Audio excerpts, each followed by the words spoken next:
Bismillahirrahmanirrahim. Assalamualaikum warahmatullahi wabarakatuh. Pemirsa MTA dimanapun Anda berada, selamat berjumpa kembali bersama saya Ammar Ahmad pada acara Esensi Ajaran Islam. Pada episode kali ini kita akan membahas masih dalam bab ke-7, yakni berkenaan dengan keselamatan, namun berkenaan dengan topik, lebih spesifik pada topik penyebab kemerosotan kerohanian. Apa yang menjadi sebab-sebab kerohanian menjadi merosot dan apa dampak dari rohani yang telah merosot tersebut. Sangat menarik Hazrat Mas SAW membahasnya dan kita akan bahas bersama pada episode kali ini. Untuk itu telah hadir bersama kita narasumber kita Bapak Abdul Basit. Mari kita langsung sapa beliau. Assalamualaikum. Waalaikumsalam. Baik, bagaimana kabarnya Bapak hari ini? Oke.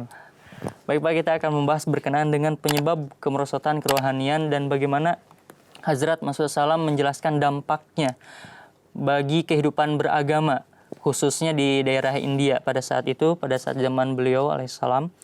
Baik, silakan Bapak memulai pemaparan Bapak.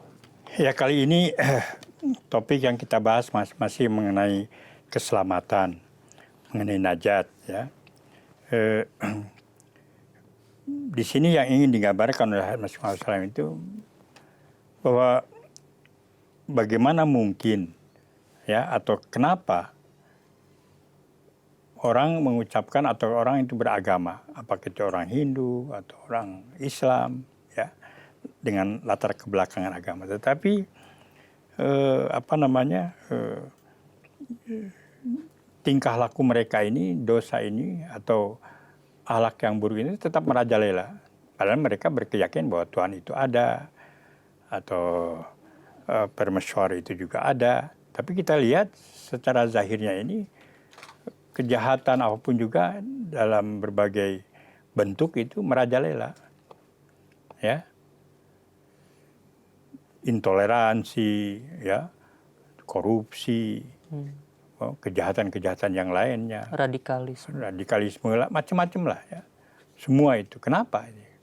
Padahal mereka mengaku umat yang beragama. Nah ini kita dengan kasat mata kelihatan.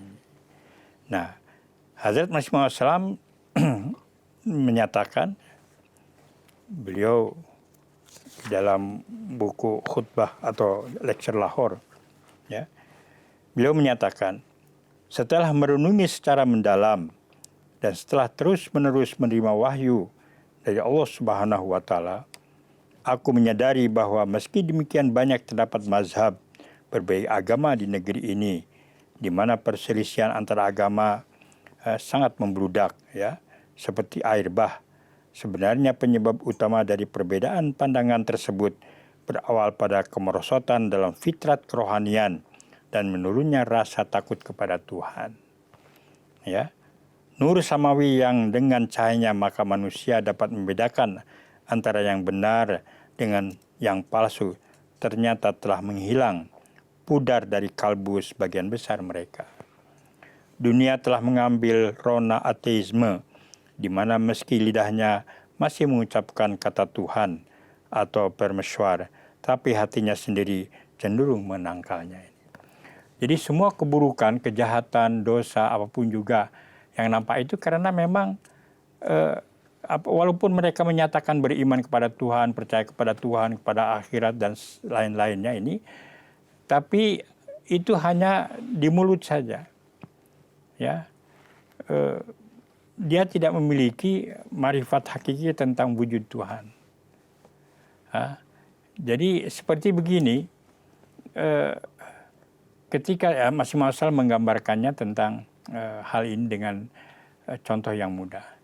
Ketika seseorang itu meyakini benar, 100% benar, meyakini dengan sungguh-sungguh bahwa di satu lubang itu ada ular beracun, ya, sekali-kali dia tidak akan memasukkan tangannya atau anggota tubuhnya ke lubang itu. Karena yakin bahwa bila masukkan itu dia akan dipatuk dan dia akan mati. Kan begitu. Nah begitu juga seseorang yang meyakini Tuhan dan yakin sebetul-betulnya bahwa Allah Ta'ala itu sangat maha pengasih, ya bagi orang-orang yang betul-betul berusaha untuk mencarinya, dan murkanya sangat keras bagi orang yang berusaha menghindarkan diri darinya. Ya, itu dia akan tetap menghindarkan dari hal-hal yang akan mengundang ya, murka ilahi dan akan menolak rahmat ilahi ini. Nah, itu sudah wujud dalam kehidupan keseharian kita ini. Nah, oleh karena itu di sini katakan bahwa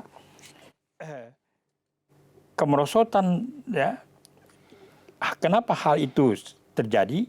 Sebenarnya penyebab utama dari perbedaan pandangan tersebut berawal pada kemerosotan dalam fitrah kerohanian dan menurunnya rasa takut kepada Tuhan. Jadi ketakwaannya semakin berkurang. Ketakwaan berkurang itu karena marifat tentang Allah Ta'ala itu juga tidak ada. Kan begitu. Oleh karena itu, walaupun di atas lidahnya dia mengucapkan adanya Tuhan dan lain-lainnya, tetap ya keadaan dirinya itu seperti dia tidak percaya kepada Tuhan. Karena ini beliau selanjutnya mengatakan, semua ini dibuktikan dan menghilangkan kebiasaan berbuat baik.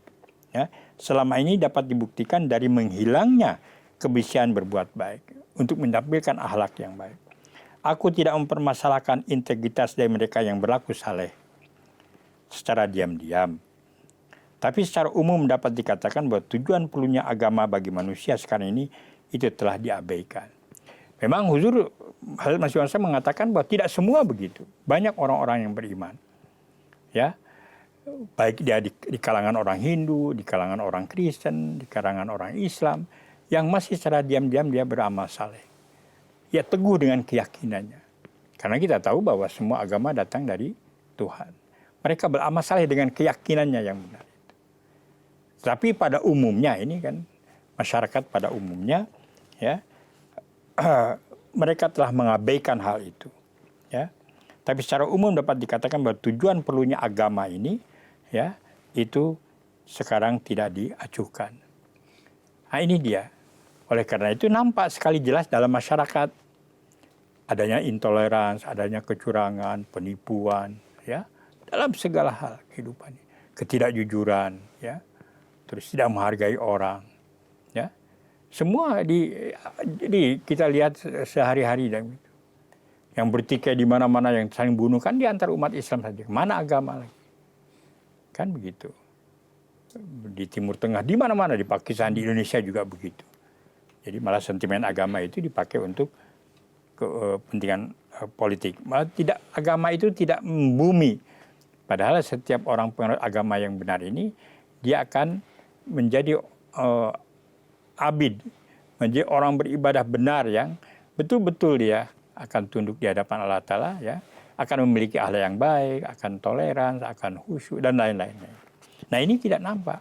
Sehingga Huzur mengatakan sebagian besar manusia tidak lagi mengacuhkan kesucian hati, kecintaan kepada ilahi, kasih sayang kepada sesama makhluk Tuhan, kelembutan hati, kasih, keadilan, kerendahan hati, dan semua akhlak mulia seperti ketakwaan, kesucian dan kejujuran yang menjadi semangat satu agama. Itu sudah mulai hilang, pudar lah. Ya. Kita lihat hari-hari di dalam surat kabar itu hanya soal-soal remeh, ya, dibunuhnya itu, ya, pembunuhan terjadi, ya, satu orang yang minta HP tidak itu kan dibunuhnya ibunya, kan itu sudah mana, itu udah nggak ada lagi itu takut sama Tuhan. Ya. Nah, lucunya semangat argumentasi keagamaan malah terlihat meningkat, sedangkan semangat kerohanian malah menurun. Nah, sekarang itu yang menjadi itu, agama itu dibahas, ya, jadi pembahasan akademik di mana-mana, ya, jadi diolah sedemikian rupa ini, kajian di mana-mana, kajian saja, coba seminar apa semua itu kajian mengenai agama, bukan terus diterapkan, menjadi orang-orang yang beramal saleh. Kajian demi kajian itu dari anu berbagai itu kan, dari sudut ini antropologi, dari sosialnya, itu aja dikaji. Coba sekarang lihat berapa banyak institusi agama Islam itu, sudah puluhan ribu orang mengkaji, ya, itu. Tidak hanya di Indonesia saja, berapa banyak ini institusi agama. Kan? Tujuannya apa? Mereka lulus supaya dapat cari kerja. Kan begitu rata-rata. Mendapat ijazah, buat ini dia bekerja, cari makan. Memang tidak salah. Belum lagi yang di Malaysia, belum dari Timur Tengah. Berapa banyak itu sudah. Ratusan ribu orang sudah menjadi ahli-ahli agama Islam. Tapi dampaknya hampir tidak ada di masyarakat itu. Yang ada ini radikalisme, ya, saling menghujat. Ya, ini yang benar, itu yang salah. Ya. Halal, fatwa halal haram itu saja itu. Makanya ini apa yang digambarkan ini 100 tahun lalu, 130 tahun yang lalu oleh Muhammad SAW mengatakan bahwa lucunya semangat argumentasi keagamaan malah terlihat meningkat. Jadi berargumen saja mengenai agama itu. Sedangkan semangat kerohanian malah menurun. Jadi sepatutnya semakin banyak orang yang berilmu mengenai Islam itu ya semakin itu semakin nampak di dalam masyarakat kesantunan, toleransi, rendah hati, ya, kemudian simpati, saling tolong menolong, saling menghargai. Ini ya semakin hilang justru, kan ini. Nah, inilah yang itu artinya apa? Kemerosotan rohani itu yang terlihat. Artinya marifat ilahi itu semakin berkurang di dalam diri manusia. Maka nampaknya itu akan timbul di dalam laku dosa dan lain-lainnya. Jadi istilahnya sekarang ini banyak orang menyatakan bahwa agama itu tidak membumi, tidak datang di hati orang, di luar saja ya, di permukaan saja itu, tidak sampai ke dalam.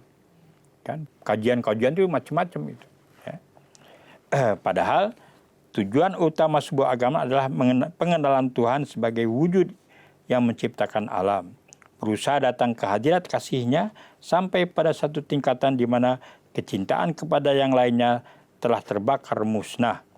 Memiliki kasih simpati kepada semua makhluknya dan mengenakan jumlah kesucian hakiki. Menurut pengamatanku, tujuan ini telah dilupakan orang di masa ini dan sebagian besar orang menjadi penganut salah satu dari berbagai bentuk ateisme. Marifat Tuhan sayang sekali telah amat merosot dan karena itu keberanian melakukan dosa meningkat. Jelas kiranya sesuatu yang tidak diakui dengan sendirinya tidak akan diikuti oleh hati. Apalagi yang mengasihi atau malah takut kepadanya.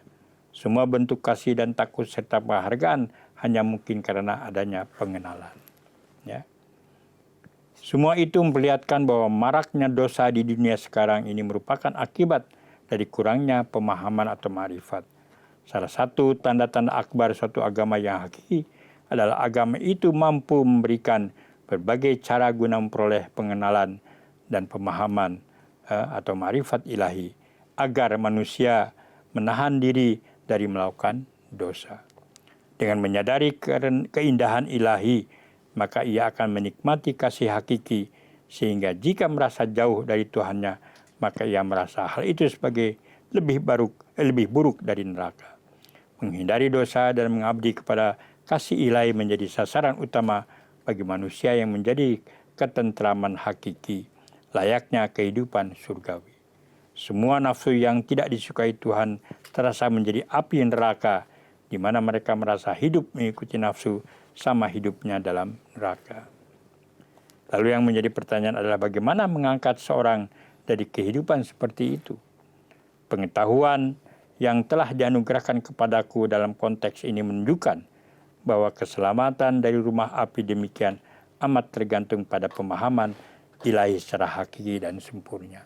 Ini tergantung daripada seberapa marifat ilahi yang ada di dalam diri seseorang ini dan bagaimana berusaha untuk mencarinya. Nafsu syahwat yang menyeret seseorang merupakan banjir dahsyat yang mengalir deras menghancurkan keimanan, di mana tidak mungkin membendungnya kecuali dengan sesuatu yang lebih sempurna dan lebih berdaya rengkuh secara keseluruhan. Untuk hal seperti ini dibutuhkan ma'rifat ilahi yang sempurna guna mendapatkan najat atau keselamatan. Ini sangat luar biasa, sangat dalam sekali apa yang ingin disampaikan oleh Hazrat Masih Maud alaihissalam itu. Selama manusia ini berkeinginan, berhasrat dan bertekad untuk menjauhkan dosa dan mendapatkan keselamatan, itu pintu rahmat dan pintu tobat selalu terbuka. Ya. Dan ini hanya bisa dicapai dengan kurnia Allah Subhanahu wa taala ini. Dengan segala dan berusaha untuk menjauhkan semua perilaku dosa yang digambarkan di dalam Islam ini. Kemudian tadi jelas Hazrat Muhammad SAW menyampaikan bahwa tujuan agama yang membawa seseorang mengenali Tuhan Iya.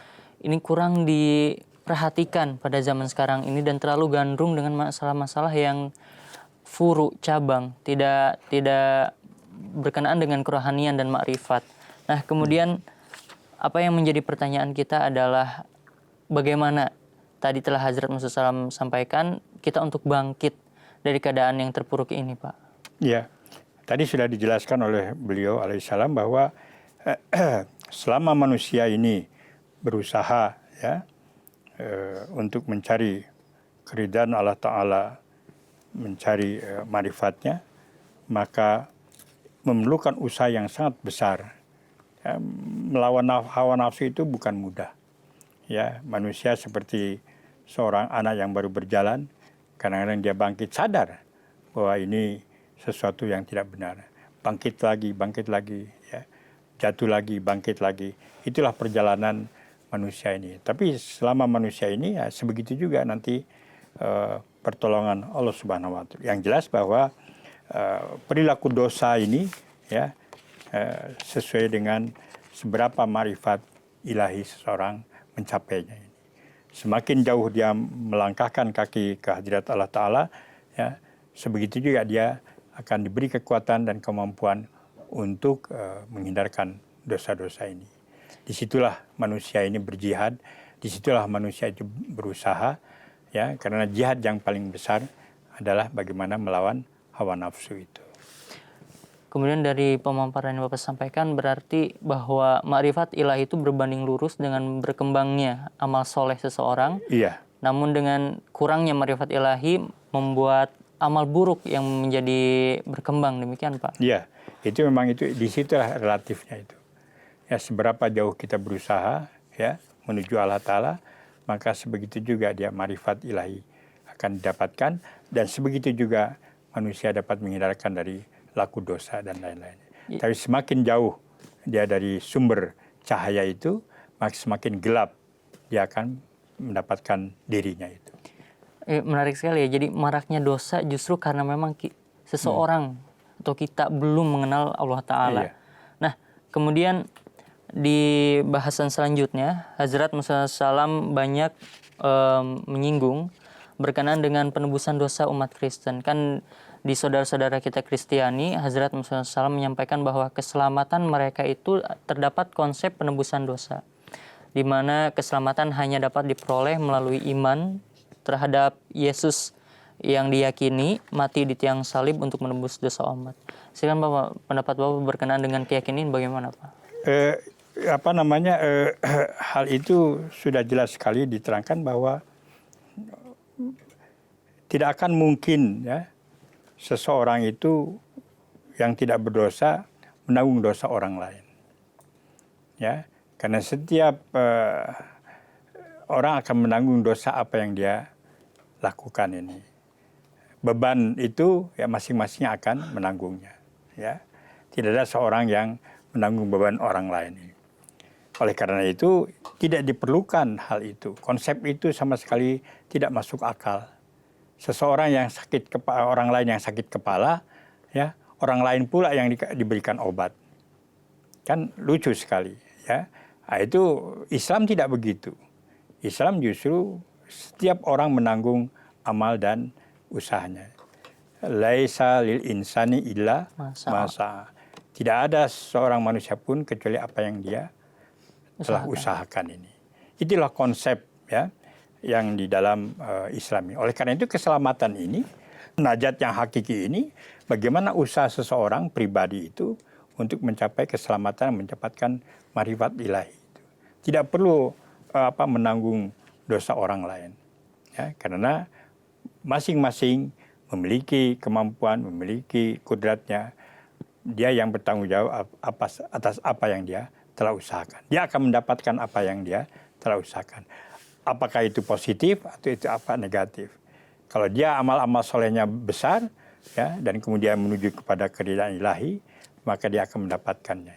Tapi semakin jauh dia berusaha, ya, untuk menghindarkan dari rahmat Tuhan, ya, maka semakin dalam juga dia dalam kegelapan dan keterpurukan ini. Kemudian berkenaan dengan, karena titik letak keselamatan dalam konsep Islam adalah sebagaimana kita dalam makrifat ilahi berkembang, mencapai makrifat ilahi, mengenali Tuhan, dan dampak dari kurangnya makrifat ilahi sangat menarik. Hazrat Masih Maud menyampaikan bahwa seandainya umat Nabi Nuh telah dikaruniai atau mereka memiliki pemahaman akan wujud Allah Ta'ala, niscaya mereka tidak akan kena banjir. Kemudian umat Nabi Lut, kalau mereka memiliki pemahaman akan Allah Ta'ala, tidak akan dihujani batu. Dan berkenaan dengan zaman beliau, tidak akan mungkin orang-orang terkena wabah pes kalau mereka mengenali Allah Ta'ala. Berarti dampak dari makrifat ilahi yang kurang ternyata besar juga, Pak. Iya, itu kan, itu seberapa jauh dia dari Tuhannya, maka sebegitu juga kegelapan yang dia akan dapatkan. Itu bermacam-macam itunya, penzahiran itu. Allah Ta'ala memberikan peringatan kepada manusia, itu kan peringatan atas laku dosa manusia itu. Ya, semua sebagaimana juga dalam pembahasan ini, tidak ada satu zarah pun bergerak ataupun tanpa perintah Allah Subhanahu Wa Ta'ala. Oleh karena itu azab terhadap umat Nabi Nuh, Nabi Lut, dan Nabi yang lain itu juga karena perintah Allah Subhanahu Wa Ta'ala. Ada yang dengan banjir, ada yang dengan hujan batu karena gempa. Ada yang dengan angin topan, ya. Semua itu kan alam yang dikuasai semuanya oleh Allah Subhanahu Wa Ta'ala. Tanpa perintah, ya, tidak akan bergerak seperti itu. Oleh karena itu biasanya begini, kehidupan manusia itu kan ada yang pribadi. Nah, azab secara pribadi juga bisa berbeda-beda, kegelapan karena usaha. Nah, ketika dalam satu komunitas ini pribadi-pribadi atau anggotanya itu semakin banyak laku dosa, maka dampaknya juga besar. Nah, itu dia. Oleh karena ketika satu kaum itu, ya, peringatan demi peringatan tidak diacuhkan, ya akhirnya juga Allah Ta'ala akan memberikan cobaan yang besar terhadap kaum itu. Ya, azab yang itu peringatan. Nah, ini semua tergantung daripada seberapa kesalehan yang ada pada komunitas itu. Nah, ini juga dampaknya begitu. Nah, oleh karena itu keselamatan yang di sini artinya secara individu juga akan memberikan pengaruh kepada keselamatan satu kaum. Oleh karena itu Hazrat Khalifatul Masih Saud menyatakan bahwa tidak akan mungkin, ini satu pesan juga, bahwa islah terhadap itu kaum itu tidak mungkin terjadi tanpa islah kaum mudanya. Inilah semua itu kan. Jadi islah itu harus mulai dari diri kita.